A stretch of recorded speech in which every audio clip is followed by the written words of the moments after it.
Sabit, yan, ganyan. Yan. Papasok. Papasok. Okay. Tapos yung kanyang... Yan, okay.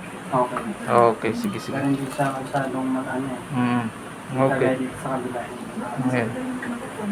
Yun, ano. So, may maga pa siya. 1 week na to? 2 weeks? 23 weeks na. Na paano ba nangyari to? Ano, pagtalong ko sa basketball, Basketball. may natapakan akong paa. Ito yung... Sa landing spot niya. Yung walang tama, ito yung may tama. So, yun.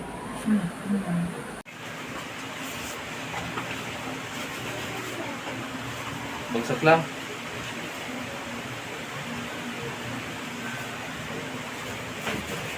Bagsak. Saka. Saka. Yun. Hinga malalim. Release. Yan. Okay. Relax.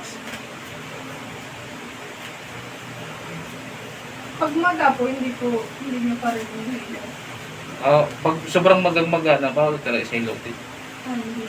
Kasi ano din, pag magaan din. Hindi rin siya ma-align kasi maga nga eh. Hindi So, makakapa. antayin na lang siya na ano, ninipis. I-impis. Galaw, stretching.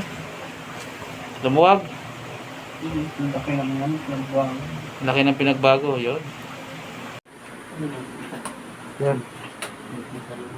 So, kumusta? Boses lang muna. Okay na sir, bumalik na po sa normal. Yun. So, salamat sa pagdayo. Everyday mo na. Ito na. Okay. May kaunti pa naman yan, pero trauma na lang siya. Pero hindi na siya tulad ng hindi pa na-align talaga.